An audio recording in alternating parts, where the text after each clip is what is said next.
El mensaje llegó a las 11:04. La pantalla de mi teléfono iluminó la mesa de linóleo de mi cocina. Leí las palabras de mi propia hija 3 veces para asegurarme de que mis ojos no me engañaban. Decía que podía asistir a su boda si yo seguía pagando los gastos, pero que por favor no esperara un lugar en la mesa principal. No lloré. A mis 64 años. Las lágrimas son un lujo que dejé de pagar hace mucho tiempo. Miré mis manos, apoyadas sobre la mesa, bajo la luz blanca y fría del foco del techo. Mis manos tienen cicatrices profundas, nudillos hinchados y una textura áspera que el tiempo y el cloro industrial jamás podrán borrar. La gente de la alta sociedad ve estas manos y asume de inmediato que soy la señora de la limpieza. Olvidan por completo que la mujer que sostiene el trapeador también es la dueña de la empresa. 35 años atrás, yo tallaba de rodillas los pisos de los consultorios dentales en la zona industrial de Naucalpan. Me sangraban los dedos y me dolía la espalda baja hasta quitarme la respiración. Todo lo hice para que mi hija Ximena no tuviera que tocar una jerga en su vida. Hoy, dirijo una flotilla de 60 empleados en servicios de limpieza Cárdenas. Construí un imperio desde la base de una cubeta de agua sucia. Conozco el valor de cada centavo, de cada gota de sudor y, sobre todo, la de cada firma en un papel. Ximena creció. Fue a las mejores universidades privadas y se convirtió en una exitosa gerente de mercadotecnia, pero con el éxito llegó una vergüenza silenciosa, un rechazo no dicho hacia sus raíces, hacia mi ropa sencilla y mi forma directa de hablar. Esa grieta entre nosotras se convirtió en un abismo el día que conoció a Diego. Diego nació en una cuna de seda en Lomas de Chapultepec, rodeado de apellidos ilustres y dinero viejo. El único problema es que ese dinero se había esfumado hacía 2 décadas. Su familia conservaba las mansiones cayéndose a pedazos y las deudas en los clubes de golf. Pero sus cuentas bancarias estaban vacías. La noche de la cena de compromiso, me puse mi mejor vestido. Un traje sastre azul marino que compré con mucho orgullo. Manejé mi camioneta de trabajo hasta la inmensa casa de la madre de Diego, la señora Lorena. Desde que crucé la puerta, el olor a madera vieja y a perfume caro me golpeó el rostro. Lorena me recibió con una sonrisa apretada, de esas que no llegan a los ojos. Hablaba con ese tono agudo, alargando las vocales, típico de la gente que se cree superior por derecho divino. Me miró de arriba a abajo, deteniéndose una fracción de segundo en mis zapatos de piso. Durante la cena, Lorena presentó a su familia y a sus amistades con grandes títulos y abolengo. Cuando llegó mi turno, levantó su copa de cristal cortado. Ximena bajó la mirada hacia su plato de porcelana. Incapaz de corregir a su futura suegra, sentí el ardor de la humillación en la garganta, pero me lo tragué entero. Lo hice por mi hija, porque vi el brillo de ilusión en sus ojos al mirar a Diego. Esa misma noche, antes del postre, saqué mi chequera y ofrecí pagar la boda completa. Dije que aportaría $40,000 para que Ximena tuviera la celebración de sus sueños. El silencio en el comedor fue absoluto, tan pesado que se podía escuchar el tintineo de los cubiertos en la cocina. Los ojos de Lorena se iluminaron con una codicia que ninguna cantidad de buenos modales pudo ocultar. Lorena intentó disimular, diciendo que no era necesario, que ellos tenían sus propios proveedores de confianza, pero su voz temblaba de alivio, porque sabía perfectamente que no tenían ni para pagar los arreglos florales. Ximena me abrazó con fuerza, susurrando gracias al oído, y por un momento creí que había hecho lo correcto. Pero yo no construí una empresa de 60 empleados regalando cheques en blanco a gente que me desprecia. A la mañana siguiente, llamé a Beatriz, mi abogada corporativa. Beatriz es una mujer implacable, de 50 años, que revisa los contratos con la misma precisión con la que un cirujano usa el bisturí, nos reunimos en mi oficina, rodeadas de cajas de detergente y aromatizante. Le expliqué la situación y le di una instrucción muy clara. Yo pagaría cada centavo de esa boda, pero cada proveedor, cada salón y cada banquete sería contratado directamente por mí. Durante las siguientes semanas, firmé decenas de documentos: la renta de la hacienda exclusiva en las afueras de la ciudad, el servicio de banquetes de 5 tiempos, la música, las flores importadas. En cada línea de firma, mi nombre quedó plasmado con tinta negra: Carmen Cárdenas, responsable solidaria y titular del contrato. Beatriz me entregó todas las copias originales y me miró fijamente por encima de sus lentes. Me dijo con voz firme que en los negocios y en la vida, uno siempre debe saber exactamente dónde está la puerta de salida. Tomé los contratos y los guardé en mi viejo folder verde de acordeón, el mismo que uso para los asuntos más delicados de la empresa. Los siguientes 8 meses fueron una lenta y dolorosa tortura psicológica. Lorena tomó el control absoluto de la planificación de la boda, usando mi dinero como si fuera suyo. Se paseaba por las tiendas de diseñador y las casas de banquetes dando órdenes, presentándose como la gran matriarca del evento. Las invitaciones llegaron a mi casa en un sobre de papel grueso y texturizado. Al abrirlas, sentí una punzada en el pecho. En la parte superior, brillaba el escudo de armas de la familia de Diego, impreso en relieve dorado. Mi nombre, el nombre de la mujer que estaba financiando cada hilo de esa invitación, aparecía en letras minúsculas al final. Decía simplemente: con la bendición de las familias. Era una forma elegante y cobarde de borrarme del mapa, de ocultar que el dinero venía de una mujer que limpia baños comerciales. Ximena se volvió cada vez más distante, adoptando los modales estirados y las frases vacías de su nueva familia. Empezó a corregir mi forma de hablar en público, pidiéndome que bajara la voz o que no mencionara mi trabajo frente a los amigos de Diego. El punto de quiebre ocurrió el día de la prueba del vestido de novia. Llegamos a una boutique exclusiva en Polanco, donde nos recibió una empleada con guantes blancos. Lorena ya estaba ahí, bebiendo champaña y riendo con 2 de sus amigas del club. Cuando di un paso hacia el área de los probadores, Ximena me detuvo suavemente por el brazo, con una voz baja y nerviosa. Me pidió que la esperara en el sillón de la recepción. Dijo que Lorena y sus amigas tenían un gusto muy refinado y que no quería que hubiera demasiadas opiniones encontradas en el cuarto. Me quedé de pie, congelada, viendo cómo mi propia hija cerraba la puerta de cristal en mi cara. Me senté en ese sillón de terciopelo durante 2 horas, escuchando las risas y los brindis al otro lado de la pared. Me tragué un nudo en la garganta, repitiéndome una y otra vez que el sacrificio de una madre no tiene límites, que su felicidad valía mi silencio. Al día siguiente, estaba en la bodega de suministros de mi empresa, revisando el inventario de desengrasantes. Rosalba, mi capataz y mi amiga más antigua, me observaba desde la puerta con los brazos cruzados. Rosalba tiene 60 años, la piel curtida por el sol y una lengua que no conoce la diplomacia. Se acercó a mí, pateando una caja vacía para llamar mi atención. Me dijo de frente que estaba cometiendo el error más grande de mi vida al financiar mi propia falta de respeto. Me recordó que nosotras venimos de abajo, que nos hemos roto la espalda para tener dignidad, no para comprar la aceptación de un montón de mantenidos. Le respondí que era por Ximena, que las madres hacemos lo que sea por ver a nuestros hijos en lo alto. Rosalba soltó una carcajada amarga y seca que resonó en toda la bodega.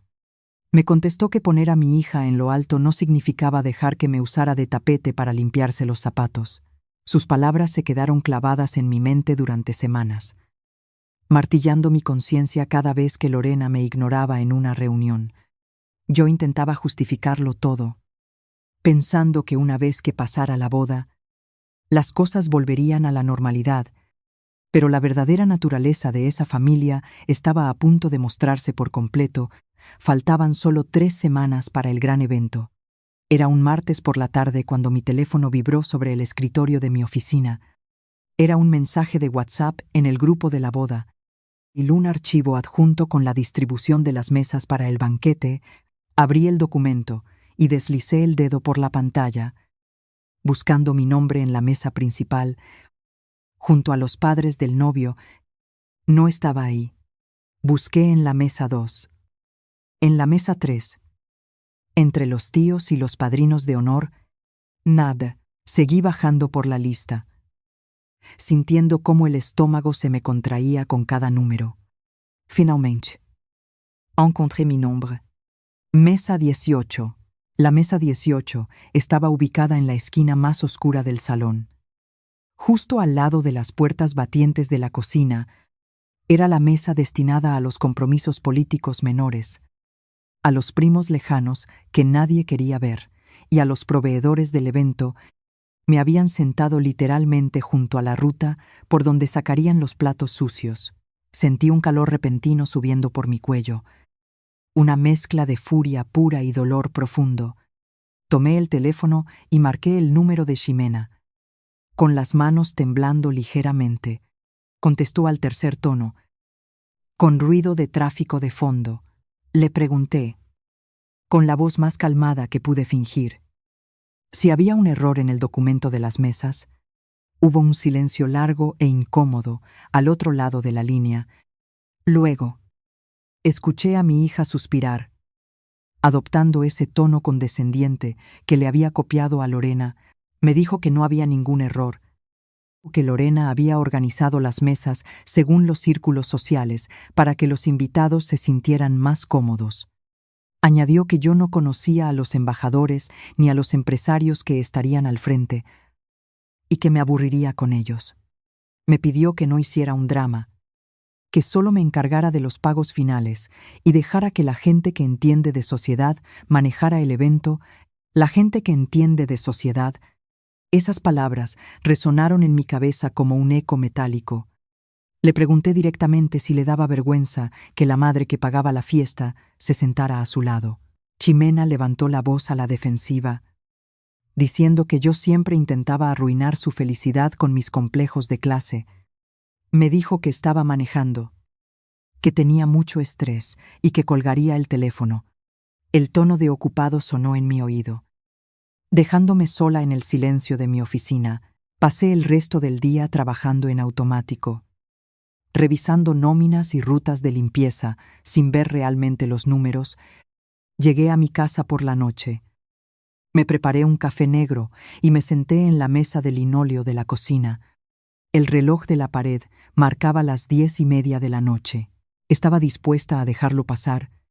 Estaba dispuesta a sentarme en la mesa 18, a tragarme el orgullo una última vez y ver a mi hija casarse desde la sombra. Pero entonces, a las 11:04, la pantalla del teléfono se encendió. Era el mensaje de Ximena. El mensaje que rompió el último hilo de mi paciencia y de mi ceguera maternal.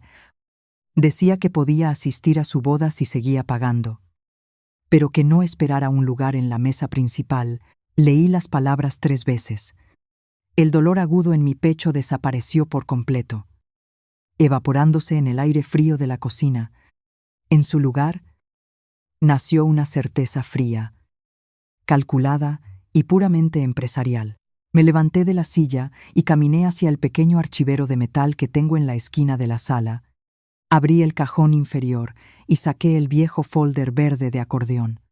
Lo puse sobre la mesa, junto a mi taza de café, y desaté el cordón negro que lo mantenía cerrado. Saqué los contratos originales de la hacienda, del banquete, de la floristería y de la música. Fui directamente a la página 3 de cada documento, a la sección de cláusulas de cancelación. Mi dedo índice, áspero y calloso, recorrió las líneas de texto legal hasta encontrar el párrafo que buscaba: cláusula de cancelación a 90 días.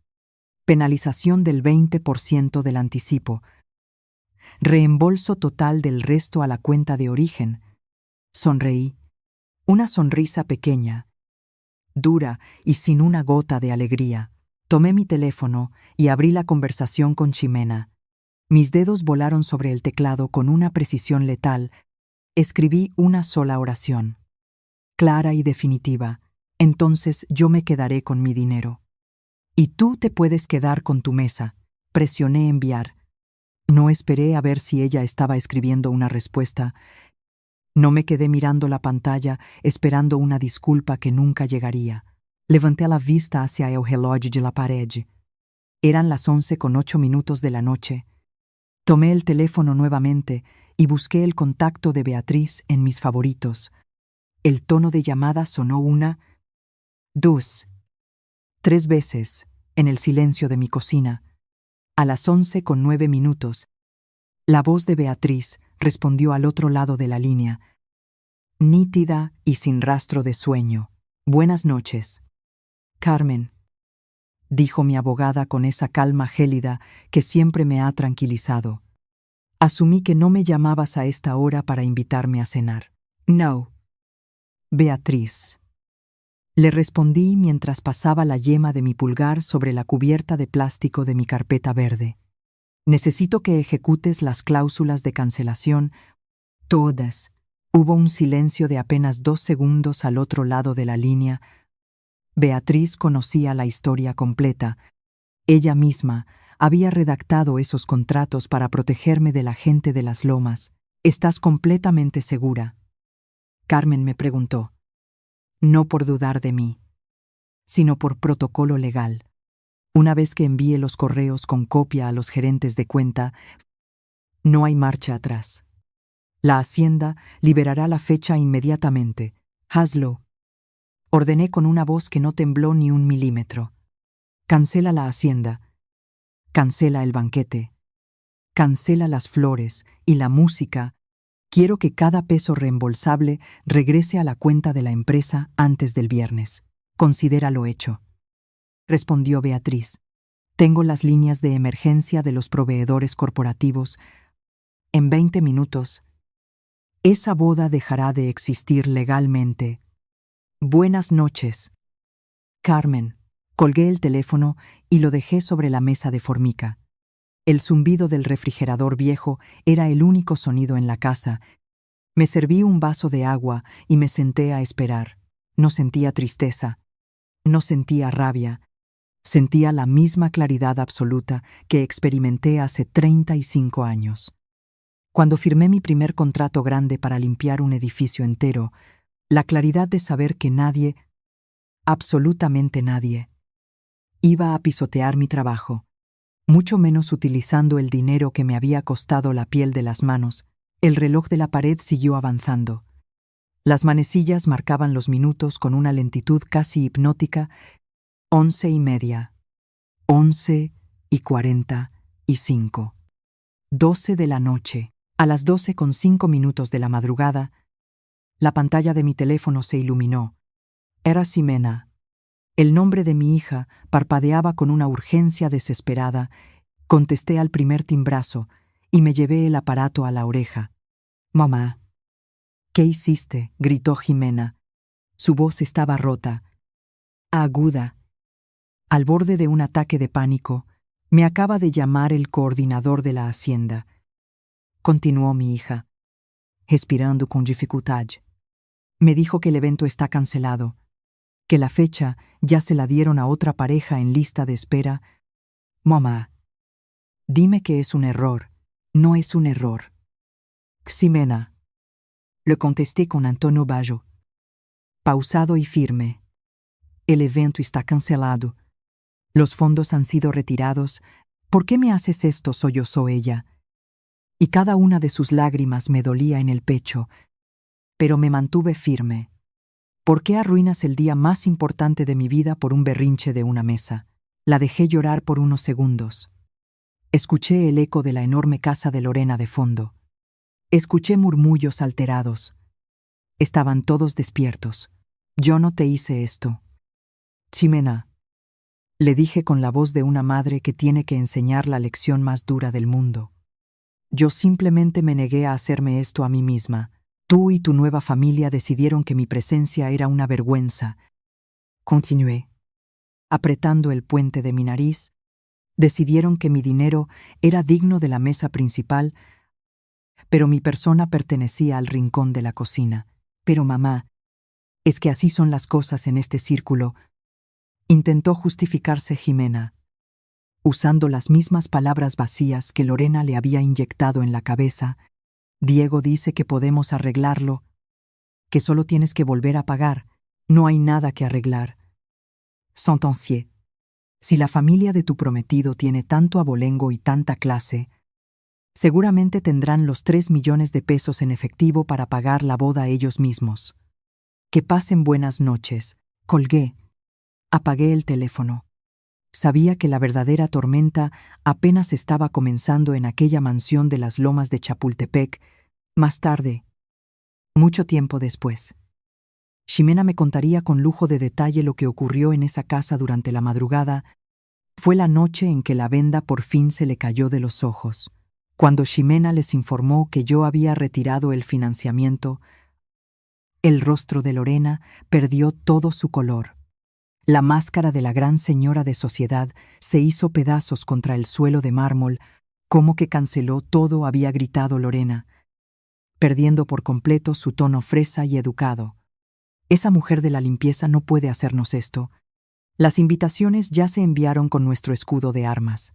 Ximena, paralizada por el terror, miró a Diego buscando apoyo, buscando al hombre con el que iba a compartir su vida, pero Diego estaba encogido en un sillón de diseñador, pálido y mudo. «Diego, Hazagu», le había suplicado mi hija, «diles que nosotros podemos pagarlo. Diles que sacaremos un crédito». Diego la miró con los ojos vacíos de un niño asustado. «No podemos, Ximena», murmuró él, bajando la mirada. «No tenemos liquidez. Las tarjetas de mi madre están al tope. La casa está hipotecada 2 veces». El silencio que siguió a esa confesión fue ensordecedor. Ximena comprendió en ese instante exacto lo que yo había sabido desde el día de la cena de compromiso. No querían a Ximena por su brillantez, ni por su éxito como gerente de mercadotecnia. La querían porque era la llave de acceso a la chequera de una empresa de limpieza industrial que facturaba millones. Lorena comenzó a caminar en círculos por la sala, mordiéndose las uñas con desesperación. «¿El qué dirán?», repetía una y otra vez. «Seremos el hazmerreír del club de golf. Todos sabrán que no tenemos un peso. Tienes que llamarla», le ordenó Lorena a Ximena, señalándola con un dedo tembloroso. «Tienes que rogarle a tu madre. Dile que le daremos un lugar en la mesa 3. No, en la mesa 2. Pero que devuelva el dinero a primera hora». Ximena miró a su futura suegra. Luego miró a su prometido, quien asentía dócilmente a las órdenes de su madre. La ilusión de la gente bien se desmoronó frente a ella, revelando un nido de parásitos. Esa misma madrugada, a las 3 de la mañana, escuché el motor de un auto detenerse frente a mi casa en Naucalpan. Los faros iluminaron la ventana de mi cocina. Abrí la puerta antes de que ella tocara. Ximena estaba ahí, parada en la acera, temblando de frío y de vergüenza. Su maquillaje estaba corrido.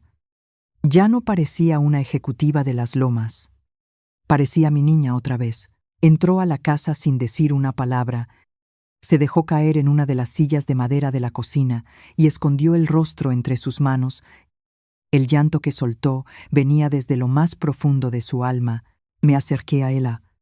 No la regañé. No le dije «te lo advertí». Simplemente puse mis manos ásperas, llenas de cicatrices y callos, sobre sus hombros temblorosos. «Perdóname, mamá», solozó Ximena, aferrándose a mis manos como si fueran un salvavidas. «Perdóname por avergonzarme de ti.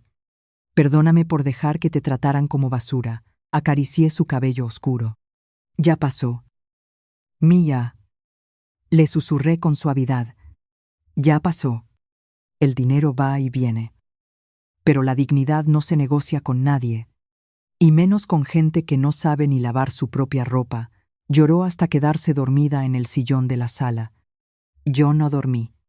Me quedé en la cocina, preparando una olla grande de café de olla. Sabía que la guerra no había terminado. A las 9 de la mañana, el sonido de un motor alemán rompió la tranquilidad de mi calle. Un automóvil de lujo, negro y reluciente. Se estacionó esquivando los baches de Naucalpan. Por la ventana, vi descender a Lorena y a Diego. Venían vestidos de manera impecable, como si fueran a un desayuno de caridad. Pero sus rostros mostraban la desesperación de quien se ahoga. Tocaron el timbre. Ximena se despertó sobresaltada en la sala. Le hice una seña para que se quedara sentada. Yo abriría la puerta. Yo manejaría esto. Abrí la puerta de madera y los miré desde el umbral. Lorena forzó una sonrisa tensa, mostrando sus dientes perfectamente blanqueados. Carmen, querida, dijo Lorena con ese tono agudo y condescendiente que me revolvía el estómago. Qué pintoresco es tu barrio. Podemos pasar. Tenemos que hablar de un pequeño malentendido. Pasen. Respondí secamente, haciéndome a un lado. Los guié directamente a la cocina. No los iba a recibir en la sala. Quería que se sentaran en las sillas de madera. Bajo la luz blanca del tubo fluorescente, Lorena miró la cocina con un disimulado gesto de asco. Evitó tocar la mesa de formica. Diego se quedó de pie detrás de ella, con las manos en los bolsillos, sudando frío. Ximena entró a la cocina y se paró a mi lado. Diego intentó sonreírle. «Gordi, qué bueno que estás aquí», dijo él con voz temblorosa. «Mi mamá y yo venimos a arreglar las cosas». Le serví 2 tazas de café en mis tazas de barro. Lorena ni siquiera las miró. Fue directo al grano.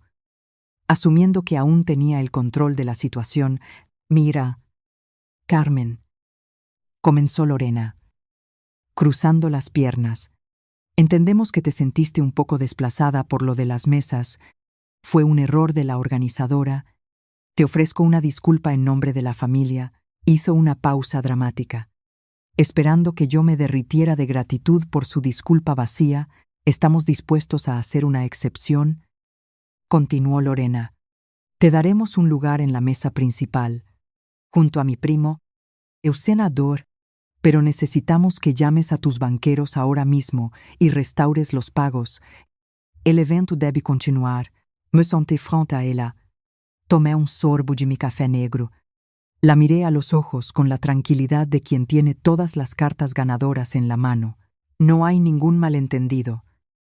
Lorena», le dije con voz grave y pausada, «y no hay ningún pago que restaurar.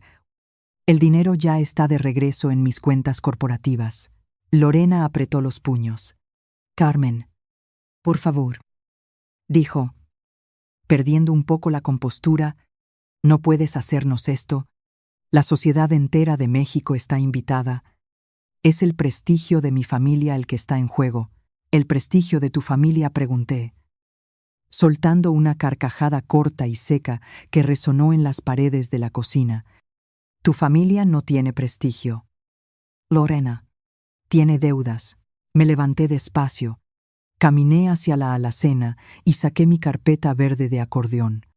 La dejé caer sobre la mesa con un golpe sordo que hizo saltar las tazas de café. Abrí la carpeta. Saqué el primer contrato, el de la hacienda. Lo deslicé por la mesa hasta que quedó frente a los ojos de Lorena. «Lee la línea de la firma», le ordené con una voz que no admitía réplicas. «Léalo en voz alta». Lorena tragó saliva. Sus ojos recorrieron el papel. «Carmen Cárdenas», leyó en un susurro. «Responsable solidaria y titular del evento, saqué el segundo contrato. El del banquete para 300 invitados. Lo puse encima del primero. Lee este también», le dije. Carmen Cárdenas, repitió Lorena. Y esta vez su voz tembló. Saqué el contrato de las flores importadas, el de la orquesta sinfónica, el de la iluminación arquitectónica. Los fui apilando uno por uno frente a ella. Como si fueran ladrillos de una pared que la estaba aplastando, ustedes se pasaron 8 meses tratándome como a la señora de la limpieza, dije, apoyando mis manos callosas sobre la mesa, inclinándome hacia ella. Me prohibieron la entrada a las pruebas de vestido, me escondieron en las cenas, me mandaron a la mesa 18. Junto a la puerta de la cocina, Lorena intentó hablar, pero no la dejé. Pensaron que porque no tengo un apellido compuesto, porque no hablo como ustedes, y porque mis manos están ásperas. Yo era estúpida. Continué, bajando el tono de mi voz hasta convertirlo en un gruñido amenazante. Pensaron que podían usarme de cajero automático y luego esconderme en el closet. Diego dio un paso al frente. Señora Carmen. O sea, tipo. Le juro que no fue nuestra intención. Balbuceó. Nosotros amamos a Ximena. Ximena dio un paso al frente, interrumpiendo a Diego. No. Diego, dijo mi hija con una voz fría y cortante que me llenó de orgullo. Tú no me amas. Tú amas la tranquilidad de no tener que trabajar. Ximena tomó el anillo de compromiso de su dedo anular. El diamante brilló por última vez bajo la luz de la cocina, lo puso sobre la pila de contratos cancelados. Se acabó. Diego, sentenció Ximena, vete a tu casa y dile a tu madre que busque a otra idiota para pagarle sus deudas. El rostro de Lorena se contorsionó en una mezcla de furia y humillación absoluta. Se puso de pie de un salto, tirando la silla de madera hacia atrás. Son unas igualadas, gritó Lorena, perdiendo finalmente toda su clase.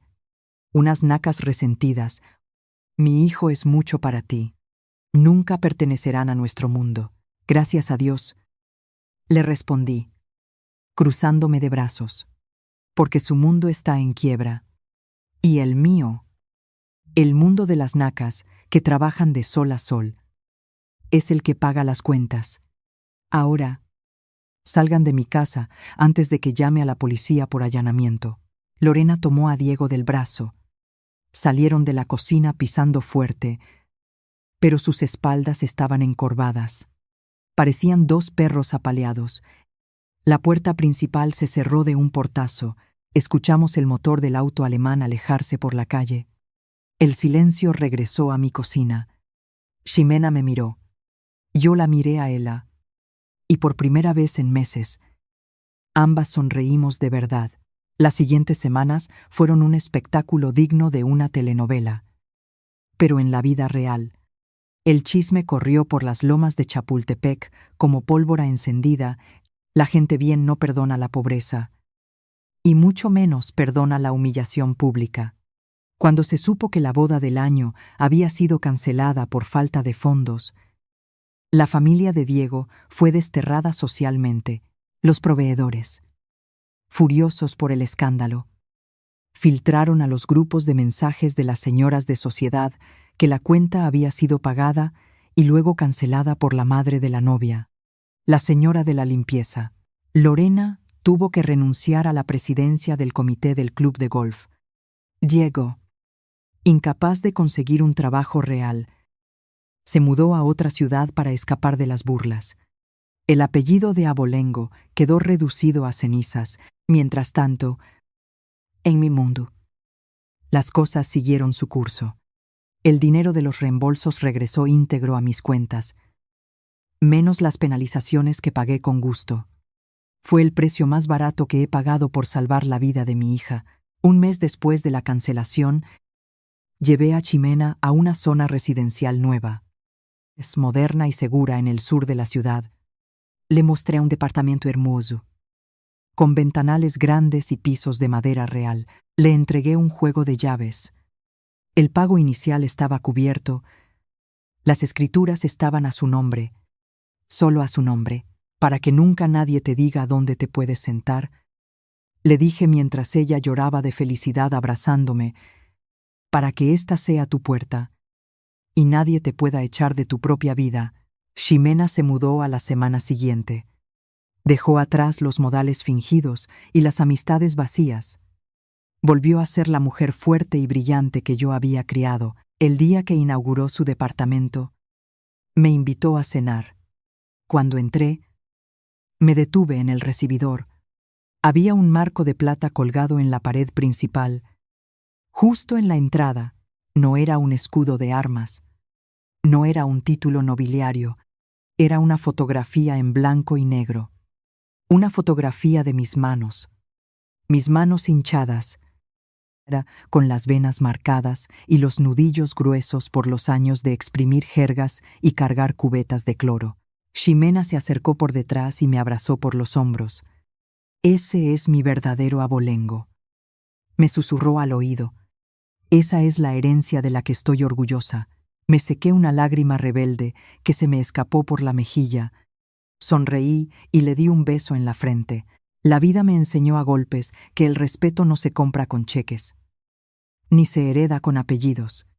El respeto se construye con trabajo, con sudor y con la valentía de saber cuánto vales. Nunca pagues por el privilegio de ser tratada como menos.